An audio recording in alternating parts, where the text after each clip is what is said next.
ঢাকায় বসে মানুষ যেই শিক্ষাটি পাচ্ছে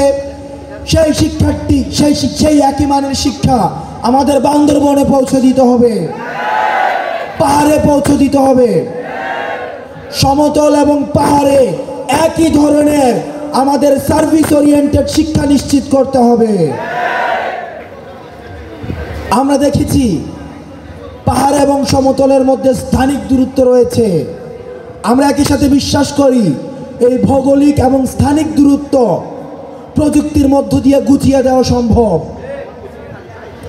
অন্তর্বর্তীকালীন সরকারের কাছে আমাদের আহ্বান থাকবে, পাহাড়ের মধ্যে যেই ধরনের সেবার ঘাটতি রয়েছে, বিশেষ করে স্বাস্থ্য এবং শিক্ষা, এই দিকটিকে বিশ্বমানের স্বাস্থ্য এবং শিক্ষা অতি দ্রুত সময়ের মধ্যে আপনারা পাহাড়ে নিশ্চিত করবেন। আমরা বিশ্বাস করতে চাই পৃথিবী হবে মানুষের, এখানে কোনো ধরনের ভেদাভেদ থাকবে না।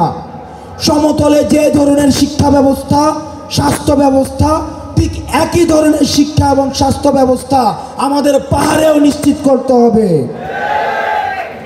প্রিয় সহযোদ্ধা, আমরা গভীর সংকটের মধ্যে রয়েছি, রাষ্ট্র এখন গভীর সংকটের মধ্যে রয়েছে। গত 16 বছর ধরে আমাদের দেশে ফাইন্যান্সিয়াল ডিফল্টের মধ্য দিয়ে হাজার হাজার লক্ষ কোটি টাকা বিদেশে পাচার করা হয়েছে। এত বছরে 11 লক্ষ কোটি টাকা বিদেশে পাচার করা হয়েছে। আমাদেরকে সতর্ক থাকতে হবে, যতদিন না পর্যন্ত আমরা দুর্নীতি বন্ধ করতে পারছি ততদিন পর্যন্ত আমাদের সার্বিক উন্নয়ন কার্যক্রম আমাদের কখনোই সম্ভব নয়। এই দুর্নীতি বন্ধের ক্ষেত্রে আমাদের যে ছাত্র নাগরিক রয়েছে, আমাদের অগ্রগণ্য ভূমিকা পালন করতে হবে। যেখানে চাঁদাবাজি, যেখানে টেন্ডারবাজি, যেখানে ঘুষ বাণিজ্য, নিয়োগ বাণিজ্য, ঠিক সেখানে ছাত্র নাগরিক থেকে প্রতিবাদ অব্যাহত রাখতে হবে। আমরা শুনেছি পাহাড়ে পাহাড়ে চাঁদাবাজি চলে, টেন্ডারবাজি অব্যাহত রয়েছে।